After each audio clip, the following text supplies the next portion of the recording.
Here, all practicals readily available. What's this?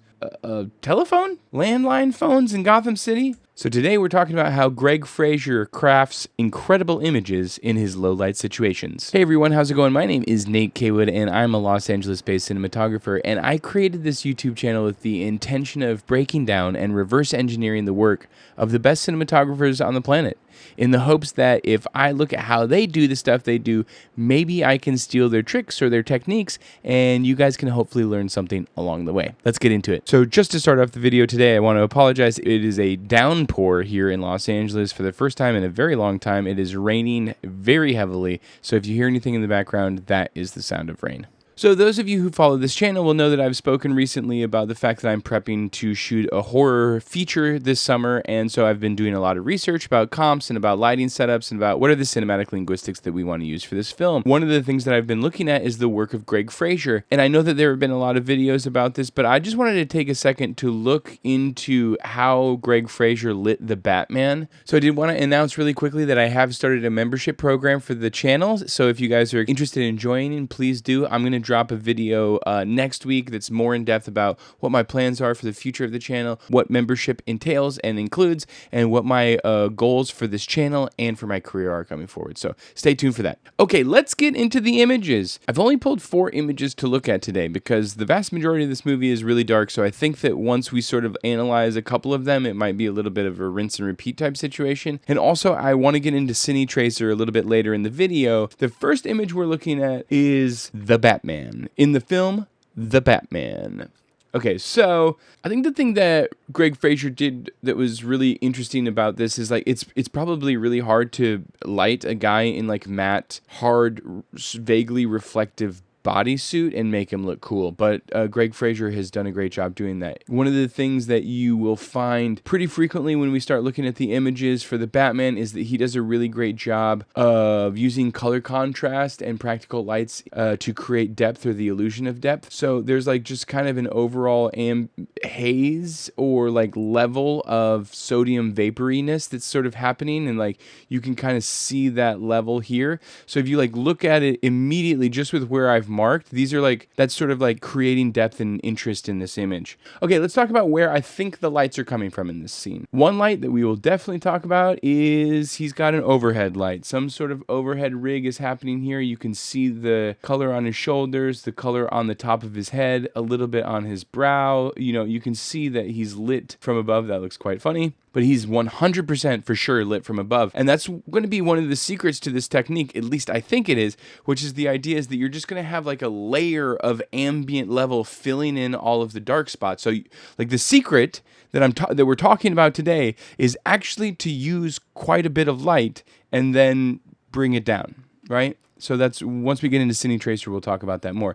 It looks like he might, in this particular frame, have some sort of back edge coming this direction, as you can see. So we'll say there's a light coming this way. There's definitely a light coming down on his head. And there is just a light coming straight into his face. You can see that right here. You can see that in his chin right there. I did read the American Cinematographer magazine article that accompanied the release of this film. And Fraser was talking about how important it was to be able to get his eye catch light correctly. He was saying that the orientation that they would place his eye catch was so important and so precise that they would actually have to have Robert Pattinson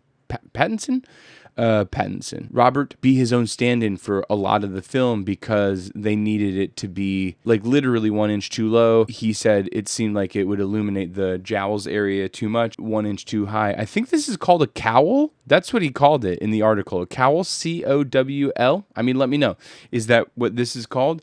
The Batman mask? Illuminated too much. So there was like a very specific level that, as far as like up and down is concerned, that the eye light was placed for the vast majority of this movie. So that's something that's really important to think about for us as we're like coming through and trying to find solutions to these lighting situations, which is like one thing that I've been hyper intentioned with very recently in my cinematography journey is to understand how the placement of eye lights or eye catches or the absence of them is helping elevate our narrative storytelling with what the intentions or the feelings or the necessity of our characters are. Do they need a glint in the eye? Do they not need a glint in the eye? These are the questions I'm trying to bring to my work. So let me know what your feeling about eye catches are. Do you have to have them? Do you not have to have them? Okay, let's move on to the next image. Next image is a fight sequence in a room. In a very big room. So again, I just want to highlight where it feels like we're creating the illusion of depth. It's like we got a little bit of warm sodium vapor light coming in from the streets of Gotham. Feels like there was an incredibly conscious choice to make it feel like Gotham City was like always coming into rooms that they're at. Like Gotham itself is a character in this film and ubiquitous. It's sort of always creeping in on Batman as a character. That's sort of how it feels like to me. Let me know if you disagree. But look, we got some warm yellowy light coming in on the frame of this huge window. We've got some big mansions and some lights playing on the background. Creates depth and size and scale and space in this image. Now, let's start talking about how this is illuminated. I'm sure that there are other lights, but man, feels like there's just one big soft box above them, because look at where all the pings are at. Her legs, like it's just falling flat. His shoulders, this cape area, the edge of this table. Doesn't it just feel like there's just a huge softbox, sort of chandelier type thing going on in this space? That's what it feels like to me. We're going to be talking a lot today about the overhead light, okay? Now let's go to this image first, because we're going to come around to the other image. That's the image that I built in Cine Tracer today. So let's talk about this image. One of the things that I think is really powerful about this, and I haven't really spoken about this on the channel almost at all, is that Greig Fraser did some pretty interesting choices with lenses here. Like he very famously used the Helios 58mm f2, which is a famous Russian lens that's known for being really dreamy and having very, very oval shaped and creamy bokeh.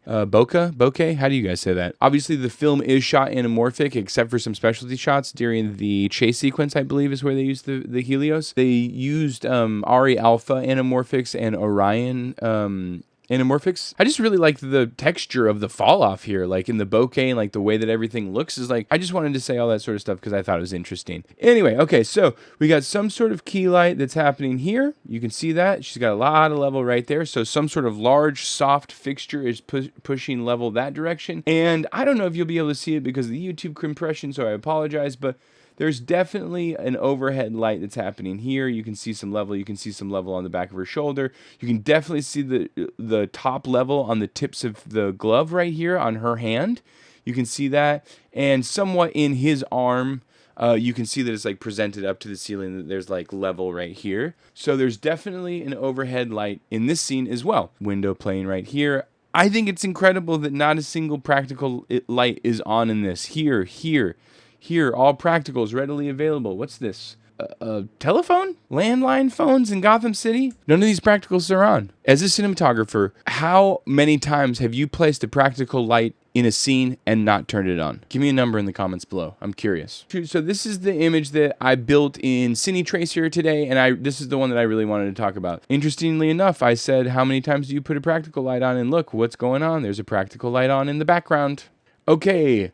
So once again, same coverage as before. You can see that his face is bifurcated or cut in half between light and dark. And that means that there's a big, very soft source over here. Who knows what it is? 12 by with an egg crate in front of it. Magic cloth or something. But you can see the texture of it on the back of, on her back. So it's coming across this way and illuminating him here and illuminating her there. Okay, again, there's a soft box. And that's the thing that I really want to keep coming back to, is like there's an overhead soft box. I did a video once about how they use the overhead softbox in horror films and in bedroom scenes, but now look, we're learning it's not just for horror and it's not just for bedroom scenes. You can use it in other places. Fight sequences, perchance? Okay, so the only lights, so what I'm pitching is, and we'll get into Cine Tracer in a second, is there's one large softbox here, there's one overhead light here, and there is one practical light playing back here. And that's all we got. Okay, let's get into Cine Tracer and see what I'm talking about and see if we can learn some stuff about it, okay? Okay, and guys, we are now officially in Cine Tracer. We are moving around. Just to give you a sort of like walk around. Again, Cine Tracer has like a a handful, maybe 12 or 14 pre-created sets that are very cool, and you can do a lot of powerful stuff in there. It would have just taken such an immense amount of time to build this entire set, and also not all of the resources are available to do that. So just to make it quickly, I decided to sort of fake it with flats and put it in a parking lot just outside of a motel in case we needed to have that sort of like city environmental vibe going on. But let's just start about how I think they may have lit this scene, and you tell me if you agree or disagree. Here, as you can see, what I have going on here is our two characters. This is who I'm pitching is Batman, and this is who I'm pitching is Zoe Kravitz's character. And since we're here in the coverage for the Batman, I have the key light. I have two large key lights. They're not at the same luminance. Okay, so this is what I'm pitching is like sort of a 12 by softbox. Maybe they build it with LEDs, which I would guess is that they're using either light mats or this is before Aputure created their Infinimats. That might be the vibe, is the Infinimat type technology. So I currently have it set to almost 40% luminance. Okay, this is the stronger side of the key, which is more 50-50, which is, I think, a really great and common technique, which is where you illuminate them a lot here, and if you need a little bit of wrap, you put another key light further in frame towards their or near side cheek, and you meet in the middle. 50-50 side key, I have at 23%, and the more straight on key, I have at just under 5%, so you can sort of see how that works. And then I've built a practical light on a wall deep in the background. Let's take a look at what this image looks like.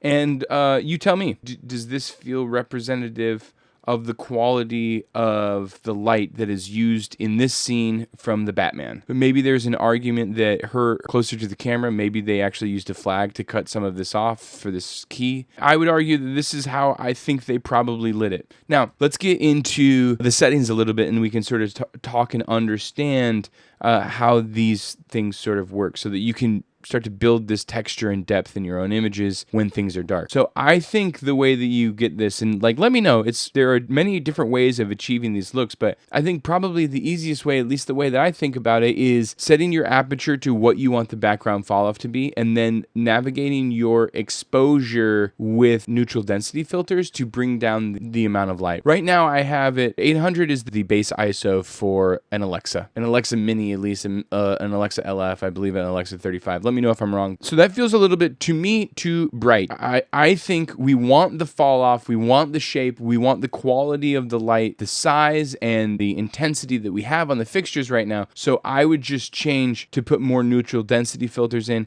and you see how that brings down exposure, but you still get the quality light, you still get the quality of the wraparound, you still get the quality of the top light. I know that there's an argument that's like, well, what if you don't have the size or the space? Because the room that they were shooting the Batman in is ginormous, right? That was a huge room you could see in the two shot, and the ceilings were way high. Well, what if you're trying to create this look, but you just don't have the space to do that? And I think that that's an interesting thing to talk about. Or if you don't have the resource. In this app that I've designed these images for, these are all 12 by 12 frames that they're using as diffusion. So if you don't have 24 feet across to be able to build these two 12 by 12s next to each other, you're not always going to have that space resource, and you're not always going to have the ability to rig a 12 by above you. You might not be able to have the resource to do that. So I created another scene that uses a little bit smaller lights, which might be for smaller, more nimble productions that might not have the grip or space to be able to build as large a softbox as those. And I just wanted to talk about this setup really quickly and see if you guys think that it could be similar in nature or if you could get away with it. I'm not saying that these look exactly the same. Quality of light is different. I just wanted to present a secondary option. So what I've done is I've put an Infinibar, a 4-foot Infinibar instead of the 12 by as a top light. I've created, these are sky panels with soft boxes on them, but for all intents and purposes, like if you have Aputure Nova 600 or you have a Nova 300 that has this softbox in it, or you could put a frame of 216 diffusion in front of it, which is a much smaller and easily acquired piece of grip equipment, you might be able to create a look that's similar to that with two Novas and two 4x frames, you know? So I just wanted to present this as an option to you. Tell me what you guys think. Let's take a look at this as well. So here's the quality of the light that I was able to create with this smaller, cheaper lighting setup. And is it the same? No, it's not. And I understand that. But I think part of our job, cinematographers, is to understand how to balance our technical know-how. If you have the ability to think about what units you might be able to use without building all these huge softboxes and all that sort of stuff, I just wanted to point it out that this might be an option for you. I'm not saying it's the same as the Batman, but if you have different resource requirements, this might be a great way to do the setup as well. So once again, I'll just back out really quickly so you can see what that was, which is basically just an Infinibar or a 4-foot RGB tube boomed out above your character on a C-stand would probably be enough, and then two sort of light panels. Again, the one that is at the 50-50 side of him is brighter. This is only at 7% brightness, and the one that's more key wrapping around him is at 4.2%. So that's what we got. All right, that's all the time that we have for today, guys. Let me know what you think about how these images were achieved by Greig Fraser. Let me know if I'm totally full of it, or if you actually think that that's how it's illuminated as well. Either way, I think by working in Cine Tracer, I was able to, with the large 12 bys, I was able to create the quality and texture of the light, and I think pretty darn close to where the lights were placed. I hope giving like an alternative option for maybe a cheaper way of achieving this look was helpful. Let me know in the comments below if you do think that, or if you disagree with the premise of being able to light these with novas in just a 4-foot tube or not. Thanks so much. Please like, please subscribe, leave me a comment below. What else are you guys interested in learning? I'm really excited to keep doing these sort of lighting breakdowns in Cine Tracer. Thanks so much, guys. Speak soon. Cheers.